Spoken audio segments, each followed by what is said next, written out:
संविधान का अनुच्छेद 324 जो व्यवस्था करता है भारत में एक चुनाव आयोग होगा जो भारत में राष्ट्रपति, उपराष्ट्रपति, सांसद और विधानसभाओं और विधान परिषद के चुनाव कराने की जिम्मेदारी रखता है। इसके साथ ही साथ भारत में हम सभी जानते हैं कि प्रत्येक 5 वर्ष पर राष्ट्रपति, उपराष्ट्रपति या फिर सांसद यानी मेंबर ऑफ पार्लियामेंट और मेंबर ऑफ लेजिस्लेटिव असेंबली यानी विधायक गण का चुनाव होता है। वहीं राज्यसभा की बात करें और विधान परिषदों की बात करें तो ये 6 वर्ष में एक बार सीट खाली होती है किसी सदस्य की और फिर इलेक्शन कराए जाते हैं।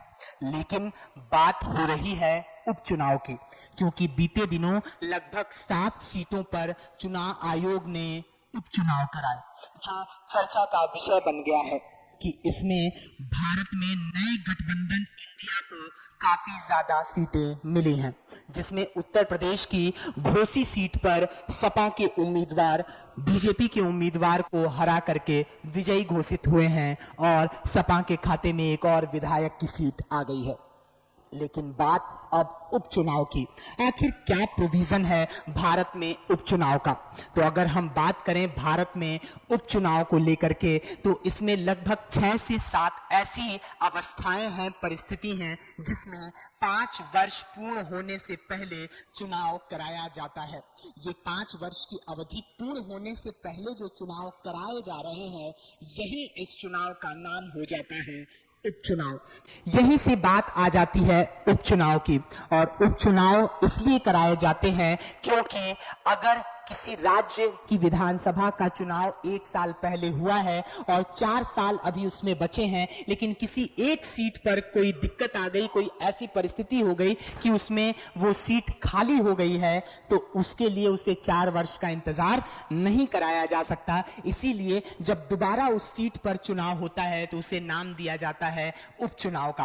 तो क्या है उपचुनाव की प्रक्रिया और किस किस कंडीशन में उपचुनाव कराए जा सकते हैं, यही आज के इस वीडियो में हम समझेंगे। नमस्कार, जय हिंद, मेरा नाम रहबर नवाज है और आप देख रहे हैं एग्जाम 30। एग्जाम 30 के प्लेटफॉर्म पे हम बात करने जा रहे हैं आज उपचुनाव पर। उपचुनाव कराने की प्रक्रिया की यदि बात की जाए तो उपचुनाव आम चुनावों के बाद अगर कोई सीट खाली हो जाती है, चाहे वो विधानसभा की हो, उपराष्ट्रपति की हो, राष्ट्रपति की हो या फिर सांसदों की हो, इन सभी सीटों पर उपचुनाव कराए जा सकते हैं। लेकिन कैसे? पहली अवस्थिति आती है मृत्यु की, डेथ की, यानी अगर कोई सदस्य विधायक बनता है और सांसद बनता है और तुरंत ही कुछ वर्षों के उपरांत उसका देवसान हो जाए, देहांत हो जाए, तो वह सीट खाली मान ली जाती है।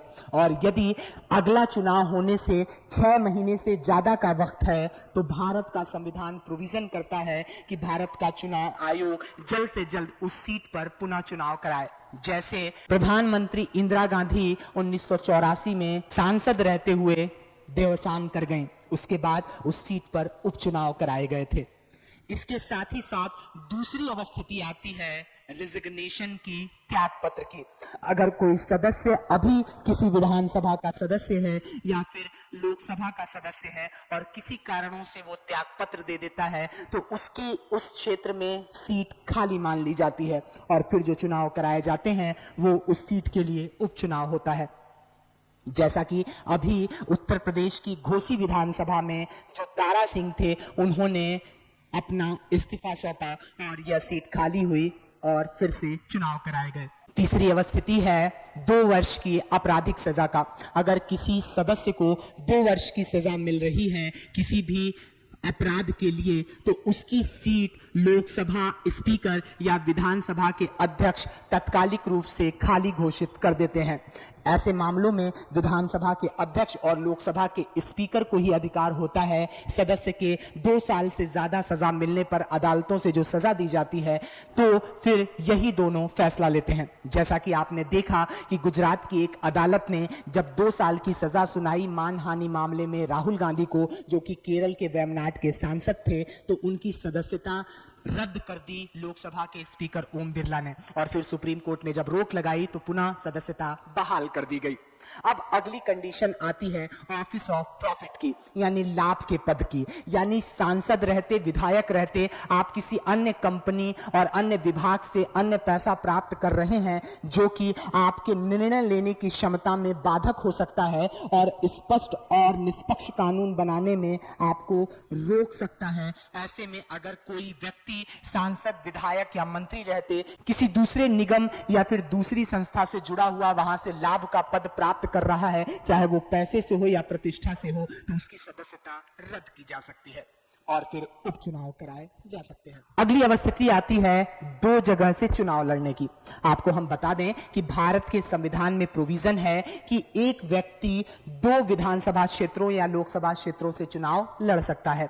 इसमें कंडीशन यह है कि जब चुनाव वो अगर एक सीट से जीतता है तो दूसरी सीट तो अपने आप खाली हो गई, लेकिन 2 सीट से चुनाव लड़ने के उपरांत उसे किसी एक सीट का चुनाव करना होता है और फिर पुनः जब दूसरी सीट खाली हो जाती है तो उस पर उपचुनाव कराए जाते हैं, क्योंकि भारत में एक व्यक्ति एक सीट का प्रावधान है। ऐसे में अगर कोई 2 सीटों पर चुनाव लड़ता है और दोनों सीटें जीत जाता है तो उसे एक सीट जल्द से जल्द खाली करना होगा। जैसे 2014 के लोकसभा चुनाव में प्रधानमंत्री नरेंद्र मोदी ने वडोदरा और वाराणसी से चुनाव लड़ा, लेकिन उन्होंने अपनी लोकसभा क्षेत्र को चुना बनारस को और वडोदरा की सीट खाली कर दी। ऐसे में वडोदरा में फिर से उपचुनाव कराए गए थे। अगली कंडीशन आती है गठबंधन बदलने या पार्टी से इस्तीफा देने की। जैसे ही कोई व्यक्ति, कोई नेता किसी एक गठबंधन में होता है और चुनाव जीत जाता है, या फिर किसी एक पार्टी में होता है और उस पार्टी के टिकट से चुनाव जीत जाता है और फिर वहां से वो इस्तीफा दे दे, तो फिर यह भी उपचुनाव कराने का एक जरिया हो जाता है। इसके साथ ही साथ दल बदल कानून के तहत भी उपचुनाव कराए जाते हैं। आज के इस एपिसोड में इतना ही। उम्मीद है कि करंट अफेयर से रिलेटेड ये एग्जाम 30 की सीरीज आपको पसंद आ रही होगी। आज उपचुनाव का मुद्दा बिल्कुल क्लियर हो चुका होगा। अगर आपको क्लियर हो गया है उपचुनाव का मुद्दा और आप अभ्यर्थी हैं और यूपीएसआई, यूपी कांस्टेबल की प्रिपरेशन कर रहे हैं, तो जल्द से जल्द सब्सक्राइब कर लीजिए हमारे एग्जाम 30 के प्लेटफॉर्म को। जय हिंद, जय भारत।